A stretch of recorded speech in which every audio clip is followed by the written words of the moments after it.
todos. Boa noite. Muita alegria que a gente volta aqui, né? Hoje está bem cheio, né? Cada vez mais. Cada vez mais. Que bom, né? Isso é bom, isso é bom. Então é com muita alegria que a gente volta.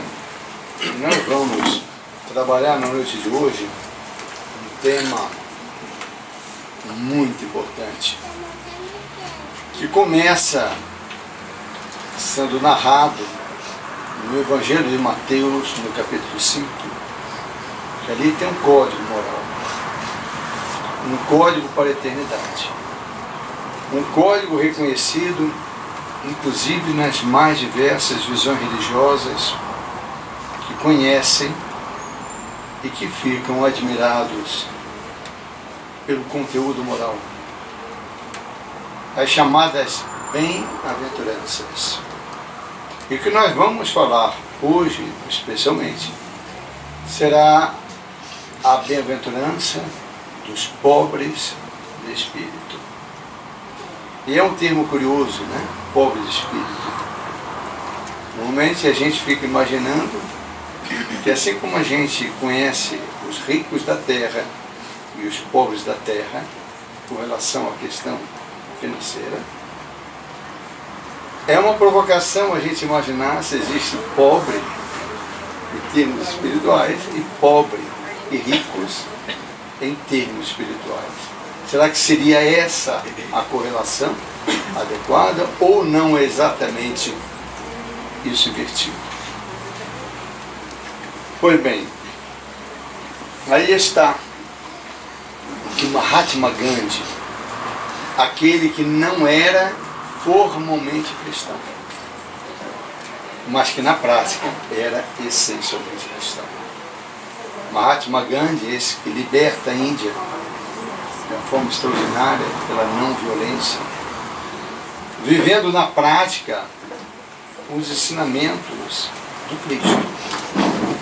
Ele chega a dizer com relação ao sermão da montanha, ou o sermão do monte, as bem-aventuranças, dessa forma: se toda a literatura ocidental se perdesse e restasse apenas o sermão da montanha, nada se teria perdido. Aquelas bem-aventuranças. Tamanha importância. A Gandhi chega, que quando leu pela primeira vez, ele sentiu a grandeza da mensagem. E aí está: bem-aventurados os pobres de espírito, porque deles é o reino dos céus. Então, portanto, fica as questões. O que é ser bem-aventurado? E quem são os pobres de espírito? O que significa do dicionário aventurança? Nós vamos no dicionário Wise, tem aí como ventura, como destino, como fato. E bem-aventurança, portanto, é o estado de profundo bem-estar, felicidade completa, beatitude, e o antônimo é a desgraça.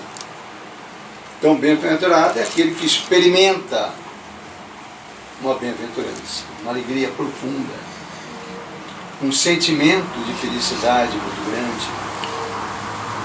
Exatamente o contrário da desgraça, daquele que cai num profundo dissabor, que cai numa mágoa muito grande. Bem-aventurança é exatamente uma alegria extraordinária, uma alegria de espírito, uma conquista espiritual, um estado de alma. Allan Kardec, no capítulo 7 do Evangelho segundo o Espiritismo, que é exatamente o capítulo, né, pobres de espírito, bem-aventurados os pobres de espírito, vem dizer o que é pobre de espírito. Isso não é só Kardec que diz. Hoje em dia todas as visões cristãs entendem da mesma forma. Que por pobres de espírito, o que a gente deve entender? os baldos, não se entende os baldos de inteligência, mas os humildes. Tanto que quis dizer, para esses o reino dos céus não é para os orgulhosos.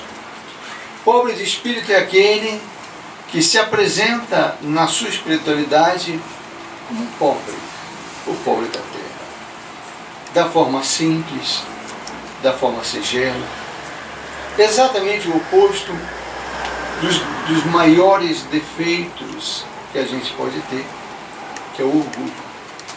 É exatamente o contrário.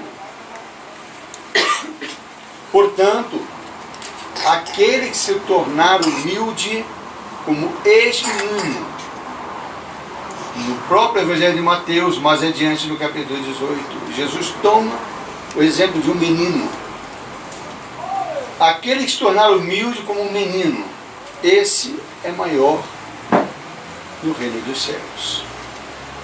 Então, faz a utilização de uma criança, de um jovem, para mostrar a importância da humildade e que a humildade vai significar a grandeza no reino dos céus.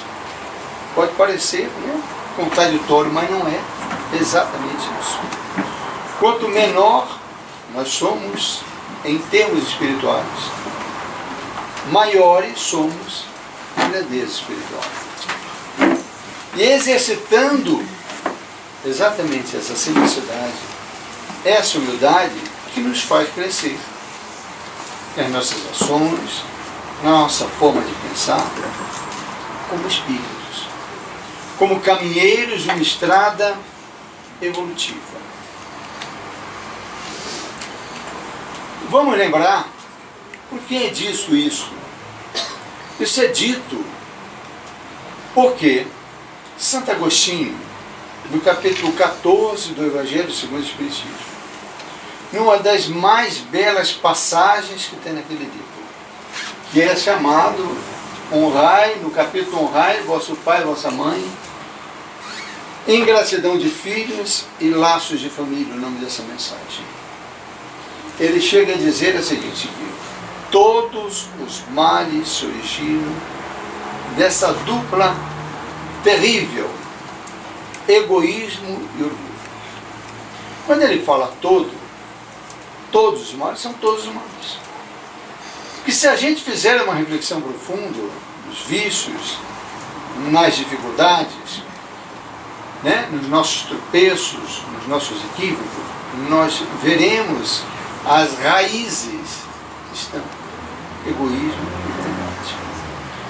As mazelas do mundo, do planeta, têm como raízes egoísmo. Por isso, tão importante que o próprio Santo Agostinho, ele chega a nos oferecer uma possibilidade de um exercício que ele mesmo disse que fazia todas as noites antes de dormir.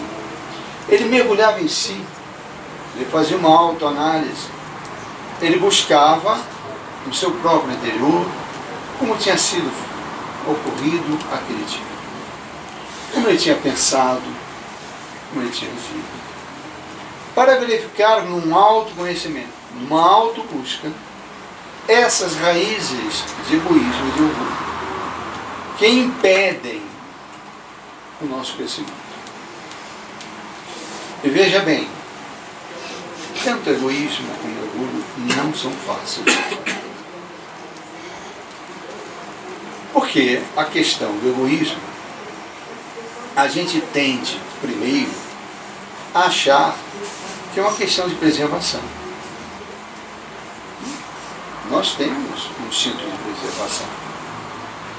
Mas isso é uma situação. Egoísmo é mais do que isso. É o culto ao ego, ao eu. É achar que eu tenho que estar necessariamente como foco em primeiro eu. Primeiro eu, depois os demais. Quando a gente mergulha no egoísmo, nós não costumamos enxergar o nosso próximo, sobretudo as dores do nosso próximo. Nós não exercitamos qualquer possibilidade de estar no lugar do próximo. Para, por exemplo, seguir aquela regrinha básica que está presente em todas as visões religiosas, todas elas. Não é apenas a cristã, que é chamada regra áurea. Fazer aos outros o que gostaríamos que fizessem conosco. Ou na sua forma negativa, não fazer aos outros o que não queria. Isso é um exercício singelo e importantíssimo para combater o egoísmo. E o orgulho, que está interligado, é quando a gente, no fundo, se acha mais do que efetivamente é. A gente começa a cultuar aquilo que considera nossos valores a mais do que o nosso irmão, o nosso próximo. A gente começa a inflar. E aí torna o perigo. E muita gente costuma dizer o seguinte: olha, eu não sou orgulhoso. Né? Costuma dizer assim. Olha, se nós fizermos uma reflexão muito profunda em cada ato, em cada pensamento, diante das situações, das honrarias da vida, né? Até dos afagos dos amigos, é muito difícil na nossa condição evolutiva a gente não observar aquela ponta de orgulho. A questão do perdão, por exemplo. Jesus recomenda que devemos perdoar, não 7 vezes, mas 7 vezes 7. E qual era o maior obstáculo ao perdão? O maior obstáculo. Pensem bem. Senão lá no fundo, a nossa dificuldade está na questão do orgulho. Admitir que eu posso ter errado. Rever as nossas posições. Como a gente erra pela nossa vigilância, pelas nossas dificuldades, pela falta de conhecimento, pela nossa preguiça mental. Hoje em dia, com possibilidades de redes sociais, né? As pessoas não aprofundam nada. As pessoas são rasas. As pessoas batem uma frase, e muitas vezes frases mentirosas, e culto do ódio. Tantas vezes. E a gente repassa, a gente não aprofunda nada. Começa a formar juízos de valor a partir de frases. Quando você dá um texto maior, um texto com conteúdo, com reflexões mais profundas, ninguém quer ler. Ninguém lê. Observe isso daí. E muitas vezes é uma defesa dentro do próprio orgulho. Que muitas vezes a pessoa não quer mudar, não está disposta, não quer saber do outro, não quer nada. Porque quer permanecer no seu próprio orgulho, na sua própria cegueira também. Impossível. Vamos lá. Um processo de aprendizagem sem uma dose de humildade. Aquele que efetivamente quer. E curiosamente, como contrassenso, muitas vezes a gente vê na academia, os grandes títulos acadêmicos, verdadeiros, sabe, ilhas de vaidade impressionante. Que aprenderam, aí chega um momento, um processo do seu próprio ego, e vão inflando o seu orgulho. Há brigas assim interessantíssimas, históricas até. É muito conhecido uma briga de Isaac Newton, acadêmica. Uma briga de baixo nível mesmo, de ofensas. O matemático Leibniz, né? Que era um matemático que desenvolveu o cálculo diferencial integral. Os dois chegaram ao cálculo mais ou menos na mesma época. E trocaram ofensas mútuas. Porque um dizia que o outro tinha plagiado.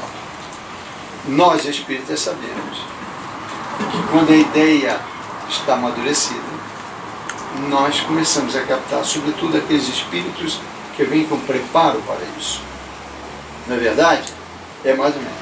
Mas hoje sabes que o matemático alemão chegou primeiro. Mas esse pulso de vaidade, com base no orgulho, levou uma briga, terminada provavelmente até pela espiritualidade. Então todos nós. Santo Agostinho, também, em vida, encarnada ainda na condição de Santo Agostinho, também deixou essa afirmação muito interessante, que preferia os que me criticam porque me corrigem, aos que me elogiam porque me corrompem. Ora, quem de nós gosta de receber crítica? Pode reparar que a gente tem até um instrumento de defesa. Às vezes, quando criticam a gente arruma logo uma justificativa. Ou parte para a ofensa, o contra-ataque. E é interessante que muitas vezes se faz você pensar, olha, meu Deus do céu. E necessariamente nós temos que repensar. Porque o objetivo é esse. Mesmo que o nosso crítico esteja errado. Mas nós vamos chegar a essa conclusão não com raiva, não com ódio, não com vontade de devolver. Nós vamos chegar a essa conclusão com uma autoanálise equilibrada.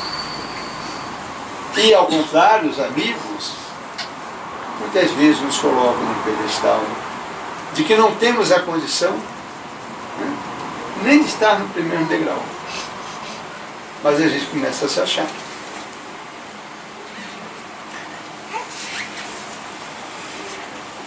William Shakespeare, famoso, disse: os amigos me adulam e me fazem odiar. Não, olha como ele é duro.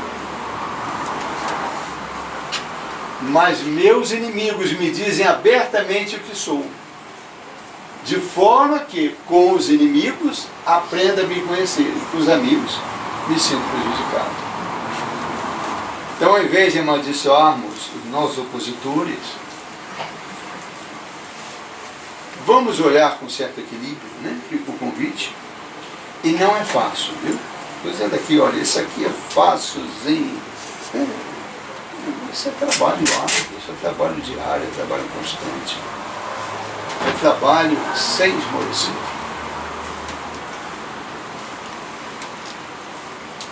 No Evangelho segundo o Espiritismo, no capítulo 15, fora da caridade, nossa salvação, ainda falando com esses dois males, há uma posição de Kardec relembrando essa questão. Toda a moral de Jesus se resume na caridade e na humildade.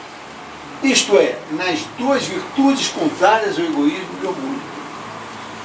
Então lembra que o exemplo de Jesus foi o antídoto do orgulho e do egoísmo, que nos impede de sermos humildes.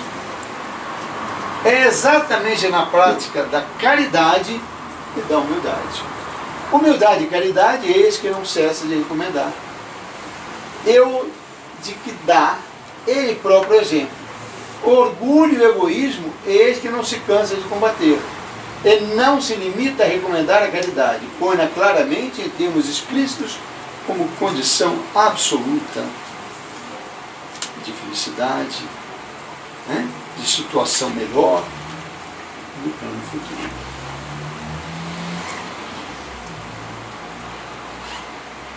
Já no capítulo 7, Bem-aventurados os pobres de espírito, a humildade é virtude muito esquecida entre nós. É aquela análise que a gente faz, como é difícil isso.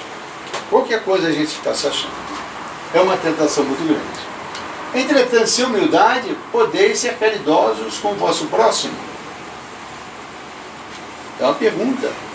Será que sem humildade a gente consegue exercer a caridade de forma adequada? Ou não? Pois que esse sentimento nivela os homens, dizendo-lhe que todos são irmãos e devem auxiliar mutuamente, e os induz ao bem. É muito importante isso. A prática da caridade indissociada, sem qualquer vínculo com a humildade, não é caridade verdadeira. É aquela caridade que a gente se coloca na condição de um irmão e tem condições de ajudar. O irmão que não pede nada em troca. Aquele que se coloca na condição de auxílio. Vamos lembrar que todos os cursos de assistência social costumam recomendar essa regra muito básica. Evitar, por exemplo, as grandes diferenças que a própria condição social, muitas vezes, nos coloca. Eu me lembro, alguns anos atrás, quando eu ainda não estava morando em Curitiba, e eu já estou há 20 anos, na Sociedade Espírita Fraternidade, Niterói, instituição do nosso querido Raul Teixeira, reunião de trabalhadores, nós tínhamos chamado sopão.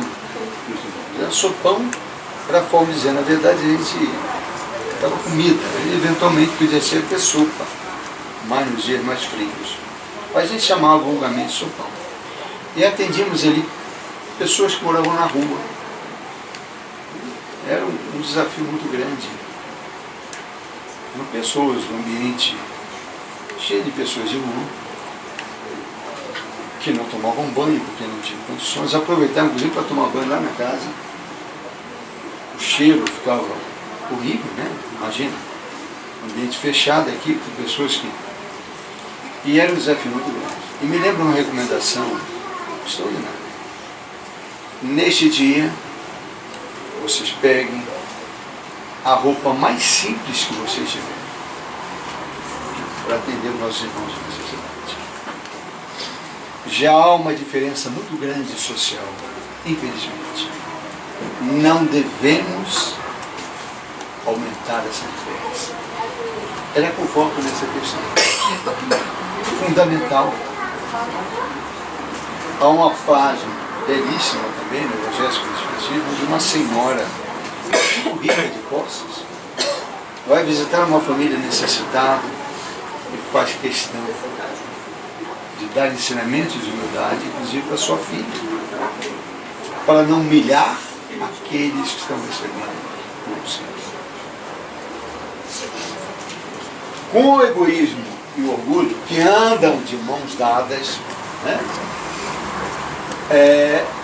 A vida será sempre uma carreira que vencerá, olha só, o mais esperto, uma luta de interesses em que se calcarão aos pés as mais santas afeições, em que nem sequer os sagrados laços de família merecerão respeito.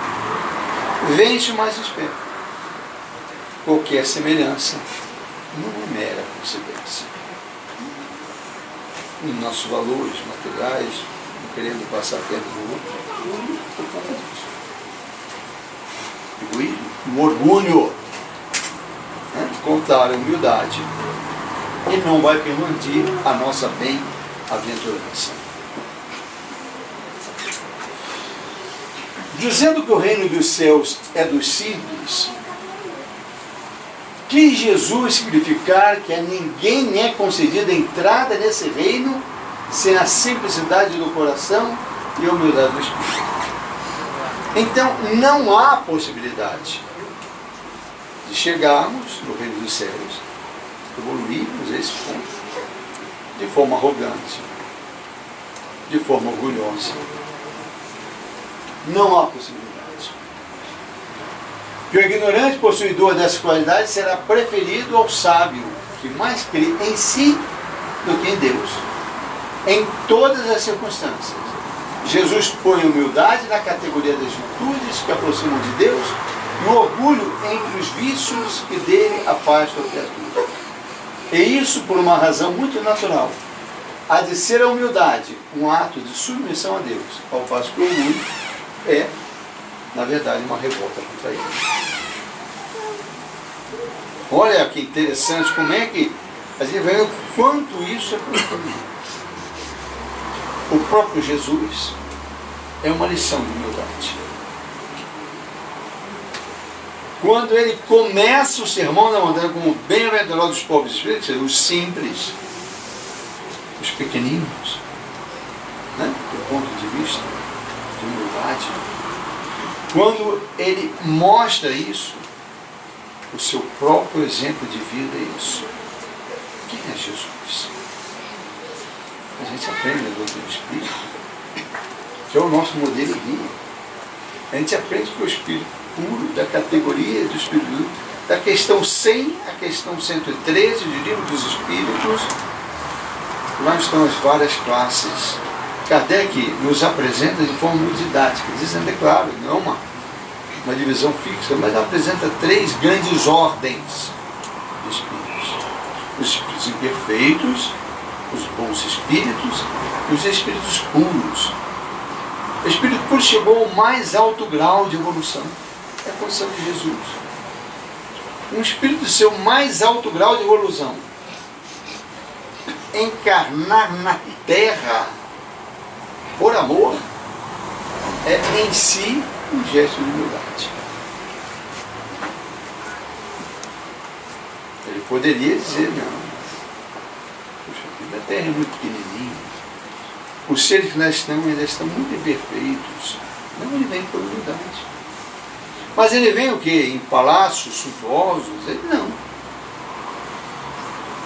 Ele veio numa região remota,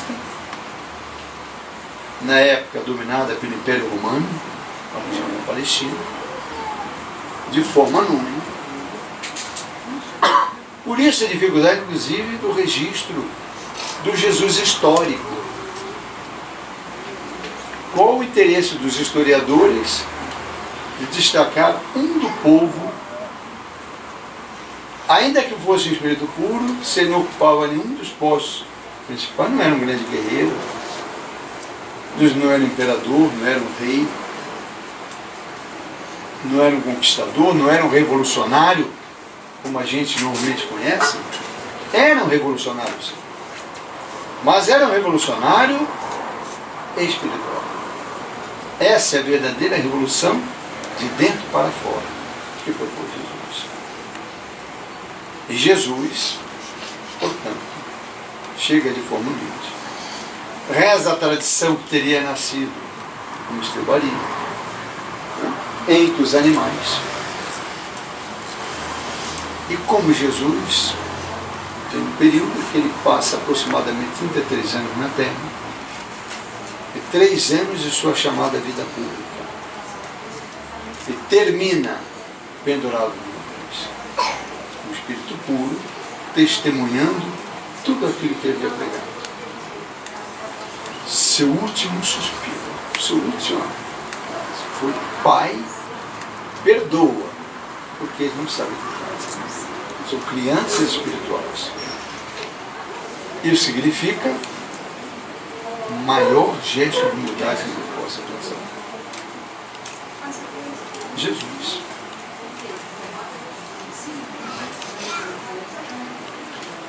O Espírito sanciona pelo exemplo, como Jesus, e teoria, mostrando-nos a posição de grandes no mundo dos espíritos que eram pequenos na Terra. E bem pequenos muitas vezes, os que na Terra eram os maiores e os mais poderosos. Reparem que a doutrina espírita nasce do fenômeno mesmo, dessa possibilidade de comunicação entre os dois planos, onde os espíritos vêm contar a sua realidade espiritual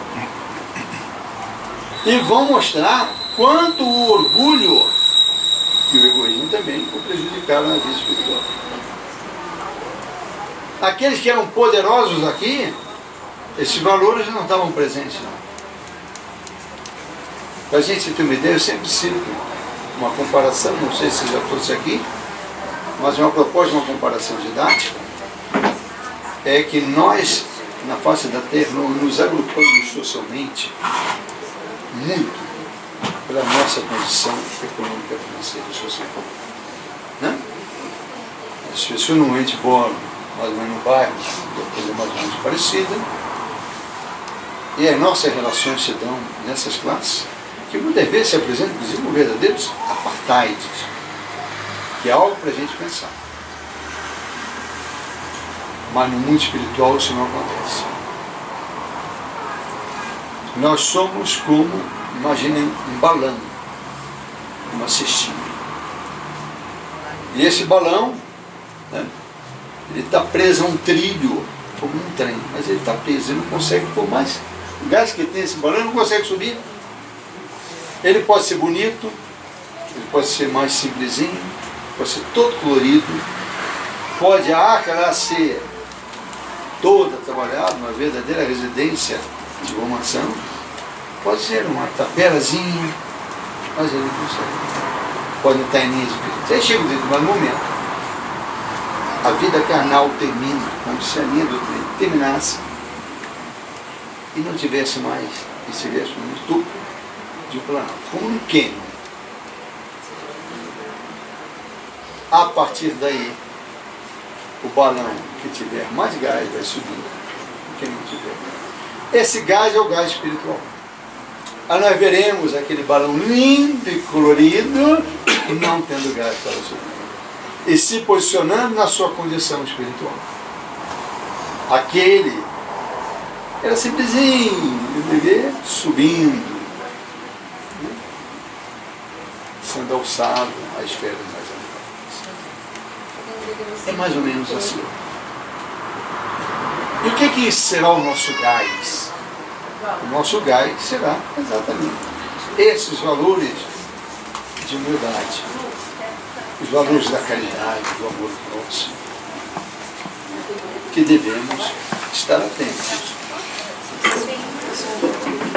Quem melhor do que eu? Isso é uma comunicação. Na verdade está no Evangelho segundo Cristo, o meu reino é desse mundo, que é uma mensagem de uma rainha da França. Ela não diz quem é. Especulações, meras especulações, eu deixo claro que a especulação teria sido uma comunicação de Maria Antonieta. Né? Teria sido, não sabia. Mas o fato que ela informa assim: quem melhor do que eu pode compreender a verdade dessas palavras do nosso Senhor. O meu reino não é deste mundo. O orgulho me perdeu na terra. Orgulho. Quer dizer, orgulho é aquilo que impede a simplicidade, a humildade. O orgulho me perdeu na terra. Quem, pois, compreenderia o nenhum valor dos reinos da terra se eu não o compreendia? Que trouxe eu comigo da minha realeza terrena? Nada. Absolutamente nada. A constatação de uma rainha da França. Isso significa que o rico, poderoso, não pode adentrar o reino dos céus? Não. É o estado de espírito dele. Não é isso. Como ele é? Com relação ao egoísmo e com... Isso vai dar mais ou menos uma pista. Ser grande à frente dos homens é sempre fácil, como diz o Espírito Emmanuel, né? Num livrinho assim pequenininho chamado Dinheiro. A astúcia consegue semelhança à fantasia sem qualquer obstáculo. Mas ser pequenino diante das criaturas, para servirmos realmente aos interesses do Senhor junto à humanidade, é trabalho de Deus. Porque é difícil. O ensinamento de Jesus.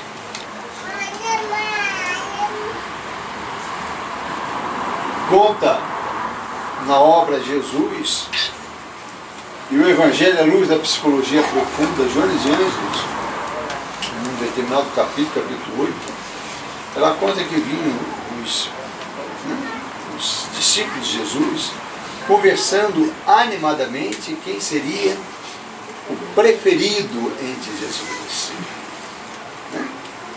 Disputando Olha só, disputa entre eles. O que é uma disputa? Senão sinais do nosso orgulho. Por que a gente quer ser o melhor? A gente tem que trabalhar da melhor forma possível. Mas a gente quer disputar a posição. A gente quer achar que a gente tem que ser o primeiro. Então eles estavam dizendo qual era a grande, não vou ler todo, até pelo adiantado da hora, mas era mais ou menos essa disputa. Aí depois eles chegaram a Jesus. E quando chegaram a Jesus, no Espírito puro, que bem conhecia seus discípulos, sabia perfeitamente, até porque o nosso pensamento, que é externado ou não pela fala, ele é projetado no plano espiritual. É aquilo que André Luiz chama de fotografia do pensamento. É plasmado.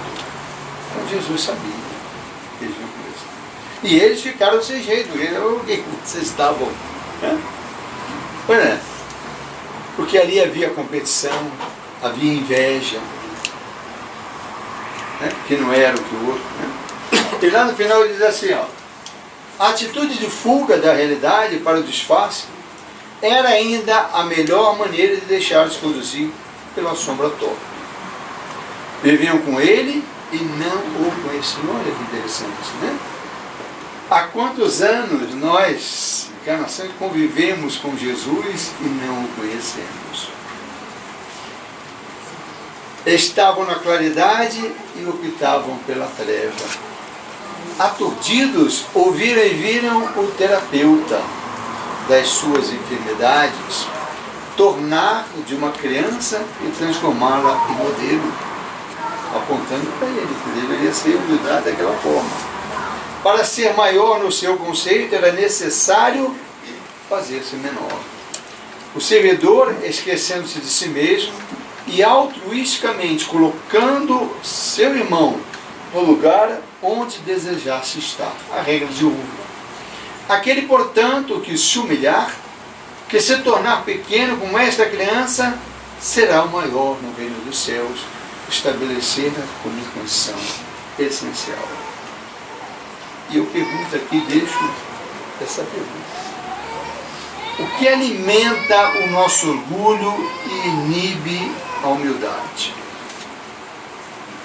É uma pergunta feita, eu não quero saber a resposta. É uma pergunta para cada um responder para si. O que nos impede? O que alimenta o nosso orgulho?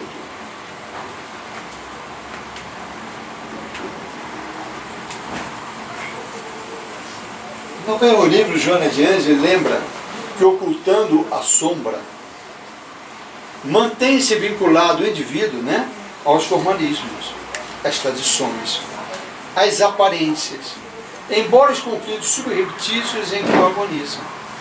Então ela mesma dá a dica dessas respostas, que é as aparências que a gente cultua, sem profundeza, sem raiz, aquilo que parece, mas pode não ser necessariamente, a gente se apega, porque é mais fácil. A necessidade de impor-se, de destacar-se no grupo social, anula o discernimento, abrindo campo mental e emocional para fruir gozos e lucros pessoais em todos os empreendimentos nos quais se vive, sobretudo uma sociedade que se coloca como altamente competitiva. Humildade não é servidão. É preciso distinguir isso, porque muita gente tem falsa humildade. Ou acha que a submissão servil é humildade. Jesus foi humilde, mas não negou os seus princípios. Jesus, diante de Pilatos, reafirmou que o reino dele não era aquele reino. Ele não negou isso. Ele não se acovardou diante de um julgamento injusto. Mas ele foi humilde. mesmo sabendo, diante de tantas aquelas injustiças, ele afirmava o que era, sem ser orgulhoso, sem impor a ninguém. Humildade, portanto, é servidão, é sobretudo independência e liberdade interior que nasce das profundezas do Espírito, apoiando-lhe permanentemente a renovação para o bem. Cultivá-la é avançar para frente sem prender-se, é projetar o melhor de si mesmo para os caminhos do mundo. É olvidar todo mal, esquecer todo mal e começar alegremente a tarefa de amor cada dia, refletindo-a do céu para a terra, um penhor de redenção e beleza. O Cristo de Deus nasceu na palha da manjedoura, despediu-se dos homens no braço da cruz. Com Jesus percebemos que a humildade nem sempre surge da pobreza ou da enfermidade, que tanta vez somente significam lições regeneradoras. E sim que o talento celeste é a atitude da alma que ouvida a própria luz para levantar os que se arrastam nas trevas e que procura sacrificar a si própria nos carreiros empedrados do mundo para que os outros aprendam, sem constrangimento ou barulho, a encontrar o caminho para as bênçãos do céu. Portanto, é uma atitude da alma. Nem sempre surge da pobreza, porque há inúmeros que são pobres e que são orgulhosos, ou que ali estão numa situação retificadora pela bênção da reencarnação. É isso que é preciso ver. Mas a própria pobreza e a enfermidade nos fazem pensar. Quantos de nós temos orgulhos, feridos, estamos com saúde, de repente somos convidados a viver em enfermidade. Ainda que momentaneamente, a ficar numa cama, a não poder ir ao banheiro, fazer as necessidades pela mão de alguém. Pedir uma pomada, um padre, né? Na cama. E às vezes a gente tem aquele escrúpulo. Aí a gente reflete sobre isso. Eu mesmo tive uma lição muito importante na minha vida quando eu sofri um acidente, lá em 86, e arrebentei tudo que tinha direito no meu joelho. Em um tempo eu não podia sair da cama, o gesso era imenso. E todas essas bobagens nossas, né? Isso daí vai tudo para o espaço. Né? A gente deixa de ter determinados. Porque a gente sabe que isso é bobagem. E reflete. O espírito, quando ele fica amadurecido, ele faz a reflexão sobre essa questão. Quando ele não está amadurecido, não quer se amadurecer, ele esquece. Ou aquele que se torna poderoso na terra. E muitas vezes esquece as suas origens humildes. Muitas vezes há um ditado no trabalho que diz assim: olha, queres conhecer o homem? Dá-lhe o poder. E as pessoas às vezes se transformam por conta do seu próprio orgulho. Bem-aventurados os pobres de espírito, porque deles é o reino dos céus. O reino dos céus. Para conquistar o reino dos céus, entalar com um grande espiritual, é preciso ser um pobre de espírito. Comportar-se humildemente. Em cada contenda que a gente tenha na terra, em cada discussão, qual é o nosso papel?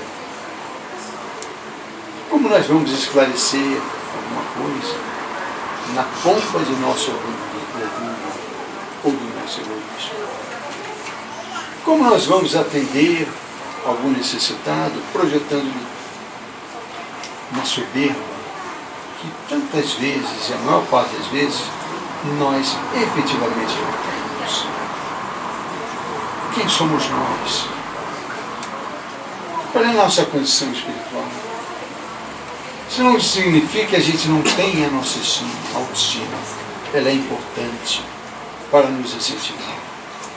Mas a gente precisa ter a noção da proporcionalidade de vida. Aristóteles já dizia que as virtudes estão no meio do caminho, no equilíbrio. No equilíbrio. Porque uma virtude desequilibrada nos leva ao desequilíbrio e ao vício. Observe, alguém que vive financeiramente sua vida de forma equilibrada, de forma responsável, se ele começar a gastar demais, o que acontece?